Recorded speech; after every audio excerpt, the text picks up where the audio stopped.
सातारा ऐतिहासिक वारसा असलेलं ठिकाण, त्याचबरोबर स्वराज्याची चौथी राजधानी म्हणून ओळखला जाणारा सातारा. याच साताऱ्यात छत्रपतींचे वंशज देखील राहतात. याच साताऱ्यात मराठ्यांचा इतिहास लिहिलेली एक वास्तू आहे. सद्यस्थितीला या ऐतिहासिक वास्तूची मोठ्या प्रमाणावर पडझड झाल्यामुळे या ऐतिहासिक वास्तूमध्ये कोण राहत नाही. या ऐतिहासिक वास्तूची सद्यस्थिती काय आहे, तेथे कोण राहत होतं, त्या ठिकाणी राहून कोणी मराठ्यांचा इतिहास लिहिला, याबद्दलची सविस्तर माहिती घेणार आहोत इतिहास अभ्यासक घनश्याम ढाणे यांच्याकडून.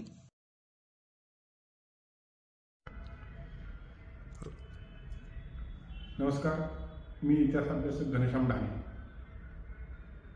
आज आपण ज्या इमारतीची माहिती घेणार आहोत ती इमारत आहे पवईच्या माळावरील.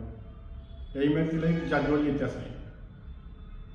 1818 मध्ये ग्रँड डप नावाचे सनदी अधिकारी इथं साताऱ्यात दाखल झाले. ते पॉलिटिकल एजंट म्हणून येथील काम पाहत होते आणि येथील विद्यमान महाराज पुण्यश्लोक छत्रपती प्रतापसिंह महाराज यांच्याकडे त्यांनी मराठा इतिहासाविषयी जिज्ञासू वृत्तीनं काही कागदपत्रांची मागणी केली आणि या ग्रँड डप यांनी त्या कागदपत्राचा अभ्यास करून खंडात्मक लिखाण केलं. हे दस्तऐवज प्रतापसिंह महाराजांच्याकडून मागवल्यानंतर त्याचा अभ्यास केला. ग्रँड डप यांना फारसी, मराठी आदी भाषांचा अभ्यास होता आणि या अभ्यासांती त्यांनी स्वतः काही लिखाण केलं आणि प्रदीर्घ 4 वर्ष या इथं त्यांनी 1% मराठा हिस्ट्री लिहून काढला. तदनंतर ते लंडनला गेल्यानंतर तिथं एका मरे नावाच्या पब्लिशरच्याकडे त्यांनी ह्या ग्रंथाचं प्रकाशनाविषयी सांगितलं. तर त्यांनी सांगितलं की मोगल सत्तेचा ऱ्हास आणि ब्रिटिश सत्तेचा उदय असं जर शीर्षक देत असाल तर आम्ही हे ग्रंथ हा जो ग्रंथ आहे हा छापू. मात्र ग्रँड डप यांनी याला बाणेदारपणे नकार दिला आणि त्यांनी स्वतः खिशातील पैसे टाकून पुढे या ग्रंथाचं प्रकाशन केलं.